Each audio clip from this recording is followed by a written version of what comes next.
సమస్యలు లేని జీవితం అంటూ ఉండదు. ప్రతి ఒక్కరి జీవితంలో ఏదో ఒక సమస్య ఉంటుంది. మీ సమస్యలన్నీ తొలగించే ఓం శ్రీ కనకదుర్గా జ్యోతిష్యాలయము. విద్య, ఉద్యోగం, ఆర్థిక, కుటుంబ సమస్యలు, ప్రేమ, పెళ్లి సమస్యలు, వ్యాపార సమస్యలు, ఇలా ఏ సమస్యకైనా పరిష్కారం చెప్పబడును. అలాగే స్త్రీ పురుష వశీకరణము ప్రత్యేకంగా చేయబడును. Phone number 6302400814.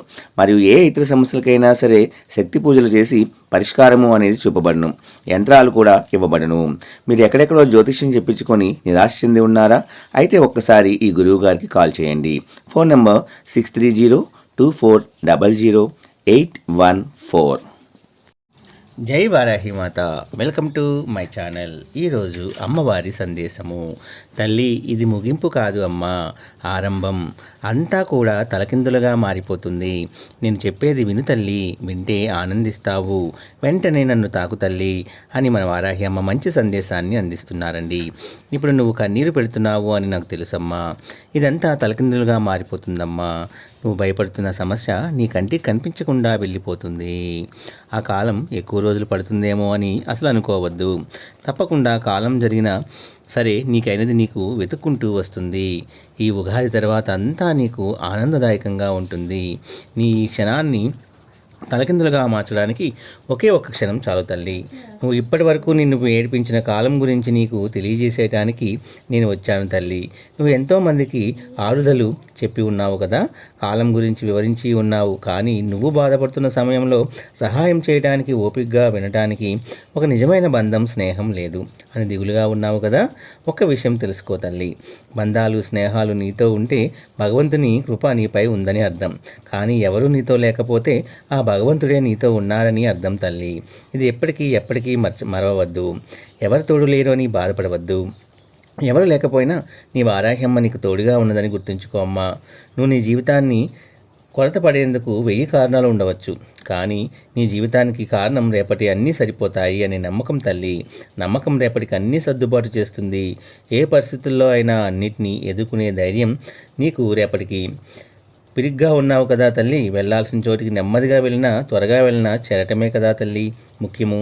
తల్లి, ఇప్పుడు నువ్వు వెళ్ళి అదే తల్లి ఎలా వెళ్ళినా నీకు విజయము అనేది చేకూరుతుంది. కాబట్టి నీ లక్ష్యాన్ని ఇంకా చేరలేదు. ఎప్పుడు చేరుతానో ఆలస్యం అవుతుందేమో అని ఆలస్యం అయినా సరే సరైన దారిలో వెళ్ళావు కదా అమ్మా. ఒకటి చెప్తాను, అది ఏంటంటే ఇది ముగింపు కాదు అని ఎప్పుడూ అనుకోవద్దు. అది ముగింపు కాదు, కొన్ని ఆరంభం కూడా అవుతాయి. ఇది నీ జీవితానికి ఆరంభం, సంతోషకరమైన ఆరంభం. స్థితి నిరంతరం అని ఎప్పుడూ అనుకోవద్దమ్మా. ఈ స్థితి ఎప్పుడు మారుతుందో, ఎలా మారుతుందో తెలియదు. నువ్వు ఉన్న స్థితిని చూసే కదా అమ్మా నువ్వు దిగులు పడుతున్నావు. ఈ స్థితి కూడా మారబోతుందమ్మా. కష్టం, నష్టం అన్నిటినీ దూరం చేసేది సంతోషం అనే దారిలోకి నేను తీసుకువస్తాను. పోరాటాలు, కష్టాలు అన్నిటికీ వదులుకున్నావు కదా, అనుకొని ఉండు బిడ్డ. నేను నీతోనే ఉంటాను బిడ్డ. నువ్వు నన్ను నమ్ము బిడ్డ. నీకోసం నువ్వు భయపడి ఎక్కడికో పారిపోవాలి అనుకుంటావు. ఇక్కడ నీ వారాహ్యమ్మ నీ కోసం ఎదురు చూస్తూ ఉంది అని నమ్ము తల్లి. భారాన్ని మొత్తం ఈ అమ్మ మీద పెట్టు. నీ మనసు కొద్దిగా అయినా సరే కుదుట పడుతుంది తల్లి. ఇప్పటి వరకు జరిగిన దాని గురించి దిగులు చెందకమ్మా. వాటన్నిటికీ ముందుకు జరిపించేది నేనే. జరిపినవన్నీ కూడా మంచిగా మార్చేది కూడా నేనే తల్లి. నేను నీ జీవితంలో వచ్చింది ఒంటరిని చేసి వదిలేయటానికి కాదు, నీ చేపట్టి పైకి లేపటానికి, నిన్ను ఎదిగేలా చేయటానికి, నీ జీవితాన్ని ఒడ్డుకు చేర్చడానికి. ఇవన్నీ చేయకుండానే నేను ఎలా తప్పుకుంటాను? ఎవరి ముందు నిన్ను నేను తక్కువ కానివ్వను. అతి త్వరలో జమకిరీటము నిన్ను అలంకరించబోతున్నాను. ఇది ఆరంభం అని గుర్తుంచుకో తల్లి. ఏదీ కూడా ఆగిపోదు. ఇక నుంచి సంతోషంగా ఉంటావు. నీకు నేను సకలము అందిస్తాను. ఓపికతో కాచుకొని ఉంటే ఆనందం నీకు తప్పకుండా అందుతుంది. నమ్మకంతో ఉండు తల్లి. అంతా మంచిగా జరుగుతుంది తల్లి. నీ వారాహ్యమ్మను నేను ఉన్నా కదా, నా కుంకుమ ధరిస్తూ ఉండు. వీలైనంత వరకు ఎదుటివారికి సహాయం చేస్తూ ఉండు. కాలం నీకు మంచి కాలము అనేది వచ్చింది. పక్షులకు అలాగే వేసవి కాలంలో పక్షులకు నీళ్లు పెట్టు. ఏదైనా ఆహారము, బియ్యం గింజలు పెట్టమ్మా. నీ ఇంటికి నేను ఏ రూపంలో వస్తానో తెలియదు. ఇలా చేస్తే నీ వంశ అభివృద్ధి కూడా జరుగుతుంది తల్లి అని ఈరోజు చాలా చక్కటి సందేశాన్ని వారాహి అమ్మవారు మన కోసం తీసుకొచ్చారండి. ఈ సందేశం కూడా మీ అందరికీ నచ్చింది అనుకుంటున్నాను ఫ్రెండ్స్. నచ్చితే ఒక చిన్న లైక్ ఇచ్చి సపోర్ట్ చేయండి. అలాగే 10 మంది మిత్రులకు షేర్ చేయండి. సర్వే జన సుఖినో భవంతు. జై వారాహి మాత. జై జై వారాహి మాత.